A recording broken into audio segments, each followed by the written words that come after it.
কাঁচা কলা সবজিটাকে যারা অবহেলা করো, আজকের এই রেসিপিটা দেখার পর আর অবহেলা তো করবেই না।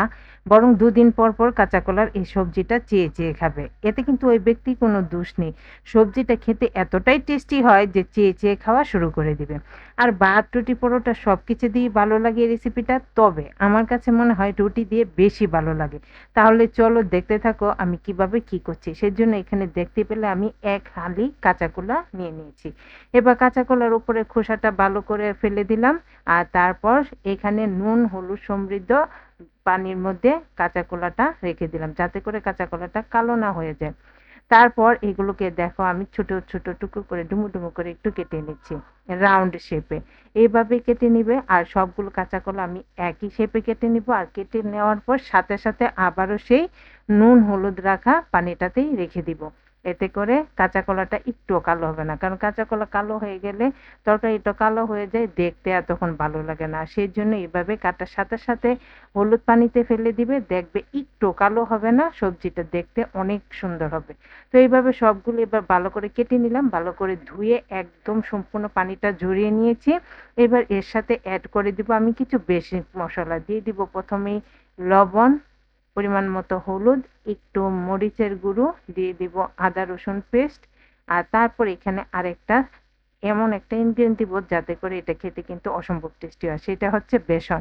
এখানে আমি ২ চামচের মতো বেসন দিয়ে দিয়েছি। দিয়ে এবার সুন্দর করে চামচটা দিয়ে আমি সবকিছু ভালো করে মিশিয়ে নিব। চাইলে তোমরা হাতের সাহায্যে এই কাজটা করতে পারো। তবে আমি চামচ দিয়ে খুব সুন্দর করে সবগুলো মসলার সাথে সবজিটা ভালো করে কোট করে নিয়েছি। এরপর আমরা চলে যাব চুলায়, বসিয়ে দিব প্যান। আর তাতে তেল গরম করে নিয়ে এই কাঁচা কলাগুলো আমি এমনভাবে দিয়ে দিব যেমন একটা, একটা মাছ দিয়ে সুন্দর করে ভেজে নেওয়া হয়, তেমন করেই কাঁচা কলার টুকরোগুলো আমি একটা, একটা করে দিয়ে সুন্দর করে ভেজে নিব। এপিঠ ওপিঠ ২ পিঠই আমি লাল, লাল করে ভেজে নিব। আর এক পিঠ এভাবে লাল করে ভেজে নিয়ে তারপর অপর পিঠটাও আমি সেম ভাবে একটা, একটা করে দিয়ে তারপর লাল, লাল করে ভেজে নিব। আর এই ভেজে যাওয়ার মধ্যেই কিন্তু কাঁচা কলাটা বলতে পারো 90% এর মতোই সিদ্ধ হয়ে যাবে। কাঁচা কলা সিদ্ধ হতে বেশি সময় লাগে না। তো এভাবে ভেজে নেওয়ার পর আমরা বাকি রান্নাটাও সেম কাঁচা কলা ভেজে নেওয়ার তেলেই করে নিব। তো দেখো আমার কাঁচাকলা ভাজা হয়ে গেছে। এবার ফোড়ন হিসেবে আমি এখানে দিয়ে দিব আস্ত জিরে। জিরাটা একটু ভেজে নিব। আর তারপর এখানে দিয়ে দিব পেঁয়াজ কুচি। একটু বেশি পরিমাণে পেঁয়াজ কুচি দিলে খেতে ভালো লাগে। পেঁয়াজ কুচিটা দিয়ে দিলাম। দিয়ে এবার খুব ভালো করে পেঁয়াজ কুচিটা ভেজে নিব। যদিও ভালো করে বললাম কিন্তু আসলে একদম লাল, লাল করে ভাজা যাবে না। হালকা ব্রাউন করে ভেজে নিব। পেঁয়াজটাকে নেড়ে চেড়ে দেখতে পাচ্ছ আমি হালকা ব্রাউন করে ভেজে নিচ্ছি। আর এর মাঝখানে বলে রাখছি তোমাদের কাছে আমার রেসিপিগুলো কেমন লাগে একটু কমেন্ট করে জানিও। আর ভালো লাগলে বেশি, বেশি করে শেয়ার করে দিও। তো এখানে দেখো আমি এখানে দিয়ে দিলাম ১ চামচের মতো আদা রসুন পেস্ট। দিয়ে এবার খুব ভালো করে ভেজে নিব যতক্ষণ পর্যন্ত না কাঁচা গন্ধ চলে যায়। কাঁচা গন্ধ থাকলে তখন কিন্তু আর তরকারিটা খেতে একদমই ভালো লাগবে না। তো বি কেয়ারফুল যেন কিছুতেই কাঁচা গন্ধ না থাকে। তো দেখতে পাচ্ছ অনবরত নেড়েচেড়ে আমি কিন্তু ভালো করে ভেজে নিয়েছি। এইবার এর সাথে এড করে দিব একটি টমেটো। টমেটোটা আমি যতটা সম্ভব ছোট, ছোট টুকরো করে কেটে নিয়েছি। টমেটোটা দিয়ে সাথে, সাথে এখানে আমি লবণ দিয়ে দিলাম। এতে করে টমেটো খুব তাড়াতাড়ি সফট হয়ে যাবে। টমেটোটা দিয়ে একটু নেড়েচেড়ে মিশিয়ে দিলাম। এবার ডেকে আমি মসলাটাকে একটু কষিয়ে নেব। এতে করে টমেটো খুব তাড়াতাড়ি সফট হয়ে যাবে। তো দেখতে পাচ্ছ আমার টমেটো কিন্তু সফট হয়ে গেছে। এরপর যে একটু নেড়েচেড়ে নিব আর তারপর এখানে এড করে দিব কিছু মসলা। ১ম এই দিয়ে দিব ১/২ চামচের মতো হলুদ গুঁড়ো, ১/২ চামচ শুকনা মরিচের গুঁড়ো, ১ চামচ ধনে গুঁড়ো আর ১/২ চামচ জিরে গুঁড়ো। সবগুলো মসলা দিয়ে দিলাম। তারপর দিয়ে দিব একটু পানি যেন মসলাটা পুড়ে না যায়। এবার একটু নেড়েচেড়ে মসলাটাকে ভালো করে কষিয়ে নিব।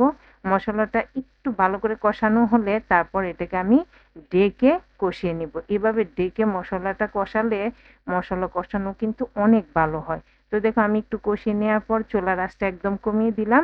আর তারপর ডেকে আমি এই মসলাটাকে ৩ থেকে ৪ মিনিটের মতো কষিয়ে নিব। তো ৩ থেকে ৪ মিনিট পর দেখতে পাচ্ছ আমার মসলাটার কালারটা কতটা সুন্দর হয়েছে। দেখতে এক্কেবারে ইয়াম্মি। আর দেখতে যতটা ইয়াম্মি খেতেও কিন্তু ঠিক ততটাই। একবার তোমরা বাড়িতে ট্রাই করো তাহলে বুঝতে পারবে। তো আবারও নেড়েচেড়ে একটু মসলাটাকে কষিয়ে নিলাম। দেখতে পাচ্ছ তেল কিন্তু রিলিজ করে দিয়েছে। এবার দিয়ে দিলাম খুব সামান্য একটু চিনি স্বাদের ব্যালেন্সের জন্য। আর দিয়ে দিলাম পরিমাণ মতো লবণ। এবার সবগুলো আবারও নেড়েচেড়ে ভালো করে মিশিয়ে দিব। আর তাহলেই আমাদের মশলা কষানো ডান। এবার এখানে আমি ঝোলের জন্য দিয়ে দিব পরিমাণ মতো পানি। আর ঝোলের পানিটা একটু বুঝে দিতে হবে, কারণ এই রেসিপিটা কিন্তু একটু ঘন ঘন হলেই খেতে বেশি ভালো লাগে। তো মশলা কষানো ডান হয়ে গেল। এবার আমি এখানে দিয়ে দিব পরিমাণ মতো পানি। আর পানিটা একটু গরম দিতে চেষ্টা করবে, তাহলে কিন্তু গ্রেভিটা খেতে বেশি ভালো লাগবে। তো দেখো পানিটা দিয়ে দিলাম, দিয়ে এবার নেড়েচেড়ে সবকিছু ভালো করে মিশিয়ে নিব। আর ভালো করে মিশানো হয়ে গেলে এবং খুব ভালো করে যখন এটা ফুটে উঠবে গ্রেভিটা, তখনই আমরা এখানে অ্যাড করে দিব আগে থেকে ভেজে রাখা কাঁচা কলা। কাঁচা কলাটা দিয়ে দিলাম, খুব ভালো করে কাঁচা কলাটাও ঝোলের সাথে মিশিয়ে নিব। আর তারপর ঢেকে ঝোলটাকে ভালো করে ফুটিয়ে নিব ৩ থেকে ৪ মিনিটের মতো। এর মধ্যেই কিন্তু দেখতে পাবে আমাদের কাঁচা কলাও সুন্দর সিদ্ধ হয়ে যাবে। আর প্লাস গ্রেভিটা তুমি যেরকম কাঙ্ক্ষিত পর্যায়ে চেয়েছিলে সেই পর্যায়ে চলে আসবে। তো দেখতেই পাচ্ছ খুব সুন্দর একটা কালার চলে আসছে। আমাদের কাঁচা কলাও সিদ্ধ হয়ে গেছে। গ্রেভিও ফুটে একদম কাঙ্ক্ষিত পর্যায়ে চলে এসেছে। এই পর্যায়ে এখানে আমি এড করে দিব আরো কিছু মসলা, যার কারণে কিন্তু খেতে দুর্দান্ত লাগে। সেটা হচ্ছে কয়েকটি আস্ত কাঁচামরিচ, একটু ধনেপাতা কুচি, আর হচ্ছে একটি আনকমন ইনগ্রেডিয়েন্ট, সেটা হচ্ছে বাদাম। বাদামটা আমি আগেই গুঁড়ো করে রেখেছিলাম। এখানে যেকোনো বাদাম দিতে পারো, চীনা বাদামও দিতে পারো। সেই বাদাম গুঁড়ো থেকে এবার আমি এখানে দিয়ে দিব ২ চামচের মতো বাদাম গুঁড়ো। দিয়ে দিলাম। এবার সবকিছু শুধু একটু নেড়েচেড়ে মিশিয়ে দিব আর ১-২ মিনিটের মতো ফুটিয়ে নিব। তাহলেই তৈরি হয়ে যাবে সুপার টেস্টি কাঁচা কলার এই তরকারিটা। একবার বাড়িতে ট্রাই করো। তাহলে দেখতে পাবে যে এটা আসলেই কতটা টেস্টি। রুটি দিয়ে, ভাত দিয়ে সবকিছুর সাথে জাস্ট অসাধারণ লাগে।